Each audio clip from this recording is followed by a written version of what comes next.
Bonjour à toutes et tous, bienvenue dans ce module de présentation du cours Concept en épidémiologie, cours en ligne préparé dans le cadre du projet d'appui à l'Institut national de santé publique.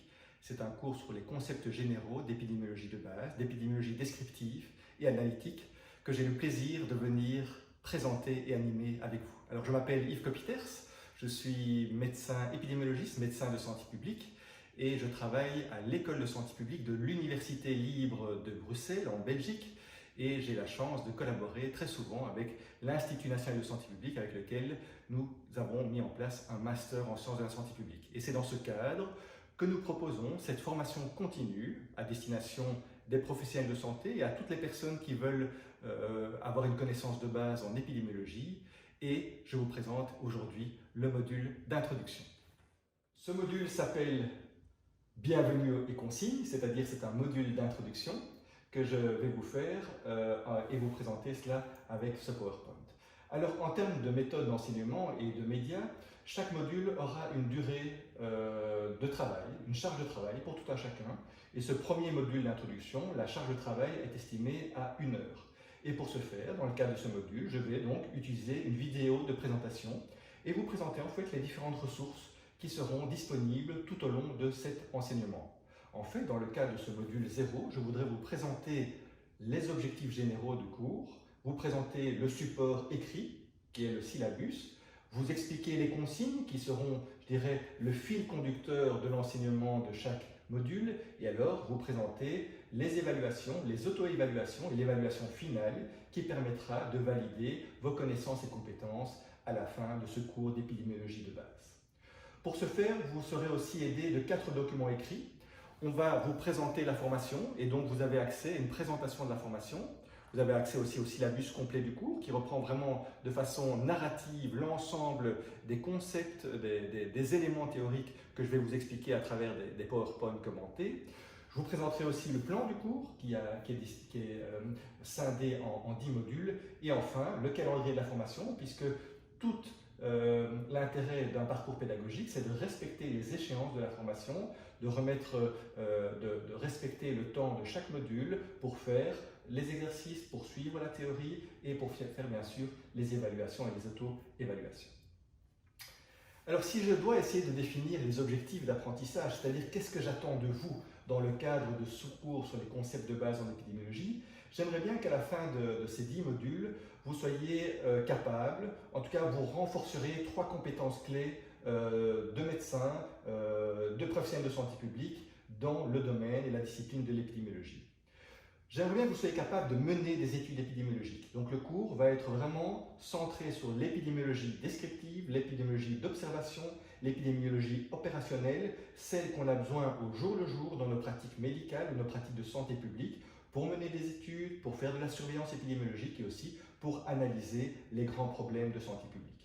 J'aimerais bien aussi que vous soyez capable d'assurer la surveillance des phénomènes de santé, chacun dans vos contextes, que vous ayez donc les bons outils épidémiologiques en termes d'épidémiologie descriptive mais aussi analytique pour simplement mesurer les phénomènes de santé et être vigilant sur l'évolution de ces phénomènes dans le temps et dans l'espace. Et enfin, il faudrait que vous soyez capable aussi d'utiliser l'épidémiologie comme un outil d'aide à la décision. Que vous soyez dans vos pratiques cliniques, c'est une aide à la décision individuelle dans le cadre des diagnostics par rapport aux patients, mais aussi bien sûr utiliser cette épidémiologie comme aide à la décision, des décisions de santé publique collective, c'est-à-dire en quoi l'épidémiologie est un outil parmi les autres outils de la santé publique pour nous aider à prendre des bonnes décisions, à planifier les stratégies de santé publique et puis bien sûr à les évaluer. En fait, tout ça s'installe dans une démarche épidémiologique. Donc vraiment ces modules, ça va vous aider à adopter un raisonnement épidémiologique pour assurer des prises de décision en santé publique les plus pertinentes possibles, cohérentes par rapport à un contexte, par rapport à des ressources, par rapport à tout un environnement et surtout des décisions de santé publique qui répondent aux besoins des populations, des communautés et des individus et qui vraiment s'adaptent le mieux possible à ces besoins en fonction aussi des demandes de cette population. Alors le cours va se séquencer en 11 modules. En fait, il y a 9 modules de contenu, un module d'introduction, c'est le module 0 dans lequel nous sommes, qui s'appelle Bienvenue et consignes, et puis un module 10, qui est un module d'évaluation, ou un module d'intégration, où j'aimerais bien avec vous que vous soyez capable d'intégrer les différents concepts en épidémiologie vus dans les modules précédents, et ça va nous permettre de faire un travail, de s'auto-évaluer, de s'évaluer, de se faire évaluer par les pairs, et alors bien sûr, l'ensemble permettra de valider cette formation. Les 9 modules de contenu sont des modules vraiment où on va évoluer petit à petit dans le raisonnement épidémiologique. Les premiers modules seront des modules qui sont destinés à l'épidémiologie descriptive, où je voudrais vraiment dans le module 1 que vous soyez capable de démontrer votre sensibilisation au concept du raisonnement épidémiologique. Et donc vous voyez que ces modules sont chaque fois nommés en fonction des compétences clés attendues, je dirais, à la fin de chaque module. Et que le module 2, que vous soyez capable d'utiliser et d'interpréter ces mesures de fréquence, cette épidémiologie descriptive pour, bien sûr, mesurer les phénomènes de santé. Et si vous maîtrisez ces indicateurs épidémiologiques, alors le module 4 vous permettra alors, je dirais, de mettre en place des études épidémiologiques. Donc quelles sont les études épidémiologiques et quelle est la validité, la qualité des mesures de fréquence que l'on mesure dans le cadre de ces études épidémiologiques. Ces 3 modules, le 2, 3, 4, couvrent l'ensemble de l'épidémiologie descriptive.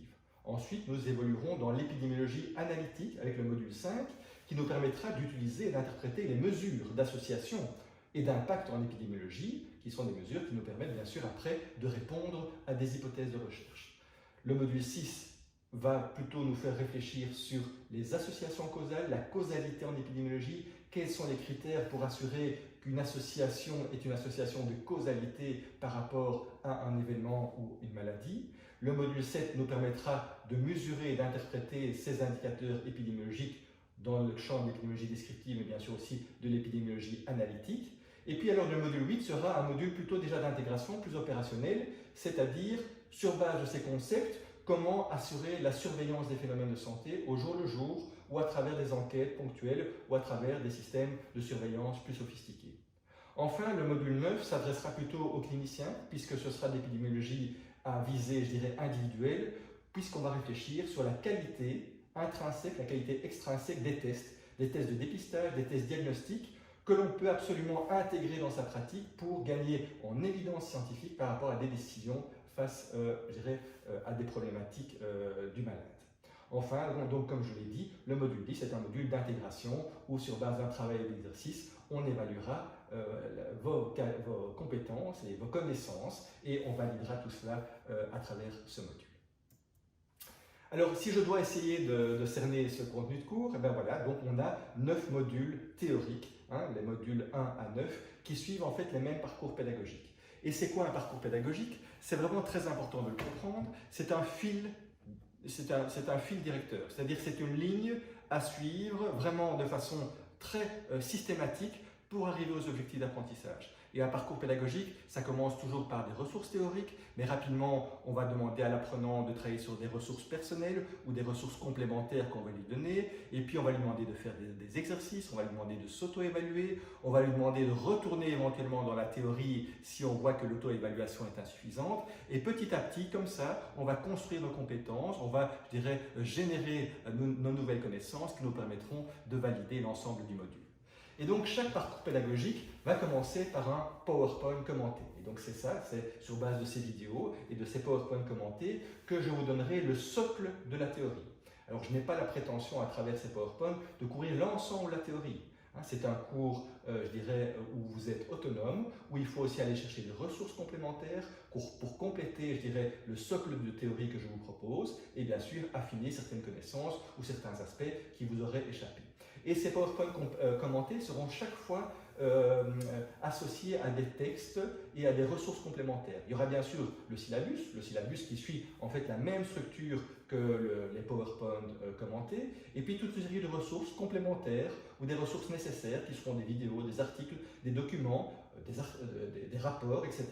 Ce sont des choses que vous pouvez lire et certaines que vous devrez lire. Et chaque fois, je préciserai bien quelles ressources sont nécessaires pour l'apprentissage et quelles ressources sont complémentaires, si vous avez le temps et si vous voulez affiner certaines choses. Enfin, donc, chaque module sera étayé d'exercices. Et ces exercices peuvent avoir des scénarios différents, et vous verrez, ce seront des études de cas, des questions à champ multiples, des questions ouvertes ou des analyses épidémiologiques par rapport, je dirais, à un fait d'actualité. Ces exercices seront toujours complétés par des corrigés des exercices, puisqu'on vise absolument l'autonomie complète dans l'apprentissage. Donc vous faites l'exercice et après vous téléchargez les corrigés pour vous auto-évaluer. Et la 6e étape sera toujours une auto-évaluation. Après les exercices, on va vous proposer une auto-évaluation, que seront des QCM, des exercices, des questions ouvertes. Et quoi qu'il en soit, ces auto-évaluations nous permettront de dire « Ah, vous êtes arrivé au niveau de connaissance, aux compétences attendues pour ce module, vous pouvez continuer ». Et donc, une fois que vous avez fait l'ensemble de ces étapes, vous recevrez une grille de correction pour chaque module qui sera ensuite donc proposée une fois que vous aurez fait votre auto-évaluation. Donc voilà, un parcours pédagogique qui semble peut-être complexe a priori, mais en fait qui est très simple parce qu'il va se répéter de module en module et qui sera en fait un cheminement assez logique, vous allez voir, dans l'évolution de la compréhension du cours. Donc cette formation se compose de 11 modules. Le module 0 est le module de bienvenue, c'est le module dans lequel nous sommes actuellement. Le module 10 est le module d'intégration, d'évaluation. On va vous présenter plus tard les consignes par rapport à ça. L'important maintenant, c'est de commencer rapidement la théorie avec le module 1. Le parcours pédagogique, donc c'est, comme je vous l'ai dit, c'est un scénario qui est comparable à un chemin où on ne vous prend pas la main, c'est un chemin où vous devez être autonome, donc vous devez avoir une vraie discipline par rapport à un plan de formation qui vous est proposé. Et ce parcours pédagogique a des points de passage obligés, c'est-à-dire vous devez absolument voir la théorie pour passer aux exercices, vous devez absolument faire les exercices pour passer à l'auto-évaluation, vous devez absolument passer à l'auto-évaluation pour bénéficier de l'évaluation finale du module.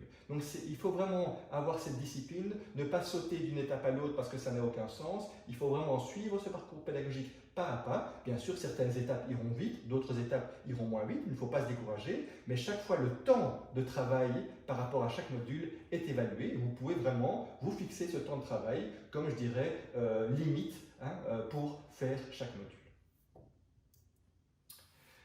Je vous rappelle qu'il y a 4 documents qui sont sur la plateforme et qui vous sont proposés, que je vous demande de lire de façon autonome. Il y a un document qui présente la formation, alors c'est un peu le module 0 que je viens de faire, mais qui donne des éléments complémentaires de présentation. Il y a un document sur les consignes générales qui en fait décrit le parcours pédagogique général de la formation et les parcours pédagogiques spécifiques de chaque module. Nous avons le plan du cours qui reprend bien sûr l'ensemble des modules et le contenu de chaque module. Et alors, ce calendrier de la formation que nous vous demandons de respecter, qui donne des échéances par module, mais comme on connaît le temps de travail nécessaire par module, on peut très bien essayer de respecter ce calendrier de la formation. Ce calendrier tient compte que nous sommes en formation continue, que vous êtes des apprenants qui avaient une charge professionnelle, qui avaient une charge familiale, vous ne savez pas passer tout votre temps sur cet enseignement, mais quand même essayez de trouver du temps libre en fonction des heures nécessaires pour respecter, je dirais, ce calendrier de la formation. Voilà.